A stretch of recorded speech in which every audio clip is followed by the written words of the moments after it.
تلاقوا G the question کا وقت پر اچھا مشال بی بھی بتائے گا، خیبر پختونخوا کابینہ میں ایک مرتبہ پھر ہلچل ہے کہ بھئی لوگ بدل رہے ہیں، کرپشن کی لوگوں پہ چارجز لگ رہی ہے، آپ اس حوالے سے کوئی صداقت ہے کہ بدل رہے ہیں وغیرہ؟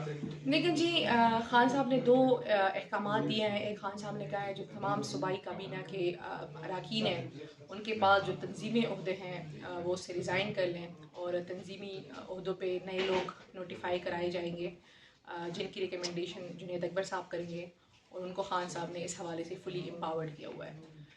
دوسرا جی بالکل خان صاحب نے کابینہ میں کچھ رد بدل کے احکامات دیے ہوئے ہیں، اور چونکہ وزیر اعلیٰ صاحب خان صاحب سے ملیں گے اور پھر اس پہ امپلیمنٹیشن. ویسے کس کس کو نکالا جا رہا ہے؟ باتیں تو آ رہی ہے کہ فلاں فلاں فلاں، لیکن دیکھیے جی میں اس پہ کوئی کمنٹ نہیں کروں گی کیونکہ یہ وزیر اعلیٰ صاحب کا ڈومین ہے، وہ خود جائیں گے اور پھر وہ خان صاحب کے احکامات کو امپلیمنٹ کریں گے. تو خان صاحب وزیر اعلیٰ سے خوش ہیں؟ کہتے ہیں کہ وزیر اعلیٰ صاحب خود بھی میں اس کی بھی بات کروں گی کہ اس پہ وزیر اعلیٰ صاحب خان صاحب سے خود بات کریں گے نا تو اس کے بعد ہی کوئی بات آگے آئے گی، کیونکہ پارٹی پالیسی ہوتی ہے ہماری، کچھ باتیں ہم پارٹی کے انٹرنل میٹرز ہوتے ہیں جن کو ہم سر عام ڈسکس نہیں کرتے ہیں کیونکہ ہم ڈسپلن کے پابند ہیں. خان صاحب نے جو ہمیں جس ڈسپلن میں پابند رکھا ہے اسی کو ہم آگے چلتے ہیں. لیکن یہ دو چیزیں خان صاحب نے انسٹرکشن دی ہے. وزیر اعلیٰ کے حوالے سے کچھ نہیں کہ وزیر اعلیٰ بدلے گا؟ اس پہ میں کوئی کمنٹ ہی نہیں کروں گی نا جی، یہ کوئی انڈر ڈسکشن بات ہی نہیں ہے تو میں کس پہ کیوں کمنٹ کروں گی. اچھا آپ کو کابینہ میں ڈالا جاتا ہے، نکالا جاتا ہے کہ آپ کے خلاف کوئی لابی ہے، کیا چکر ہے؟ دیکھیے جی مجھے آج میں اس بات پہ واضح کمنٹ کروں گی. مجھے کابینہ میں عمران خان صاحب نے ہی لایا تھا. ہماری 10 سال کی پہلے بھی حکومت تھی اور یہ ہماری تھرڈ ٹینیور تھا. تھرڈ ٹینیور پہ پہلی مرتبہ ایز اے فیمیل کوئی کیبنٹ میں آئی تھی اور میں تھی. مجھے خان صاحب نے ہی لایا تھا. پھر ایک کوشش کی گئی ایک ایڈونچر کرنے کی، لیکن خان صاحب نے اس کو روکا اور مجھے دوبارہ کیبنٹ میں لایا گیا. میں دوبارہ کیبنٹ میں آئی تو میں نے جیو کو انٹرویو دیا، چونکہ 26 نومبر کا ایک واقعہ ہوا تھا جس میں بی بی صاحبہ کے خلاف بڑی کمپین چل رہی تھی، تو میں نے واضح طور پہ کہا کہ بی بی صاحبہ اپنی مرضی سے نہیں گئی تھی وہاں سے. تو اس کے بعد میری دوبارہ سے ڈی نوٹیفیکیشن ہوئی. لیکن میں یہ برملا کہتی ہوں کہ میں اگر مشال آج ہے تو عمران خان ہی کی وجہ سے ہے، اور ہر کوئی جس پہ عمران خان کا جس کے سر پہ عمران خان کا دست شفقت ہوتا ہے تو وہی ہی ایگزسٹ کرتا ہے. خان صاحب کے علاوہ کوئی ایگزسٹ نہیں کرتا، نہ پارٹی میں نہ ادروائز. اچھا خان صاحب نے 2 مرتبہ آپ کو کابینہ میں ڈالا، 2 مرتبہ کیسے آپ نکل سکتی ہے کہ خان صاحب آپ کے سر پہ کھڑے ہیں، انہوں نے کہا کہ مشال ہونی چاہیے، لیکن ادھر کون ہے کہ وہ کہتے ہیں نہیں مشال نہیں ہونی چاہیے؟ بتاؤں گی، میں نے اس چیز پہ کبھی میڈیا پہ کمنٹ نہیں کیا ہے. میں اس پہ اتنا ہی کہوں گی کہ ہر چیز کا ایک ٹائم ہوتا ہے جب وہ پبلک ہو جاتی ہے، ہر چیز کا ایک ٹائم ہوتا ہے جب اس کا جواب دیا جاتا ہے.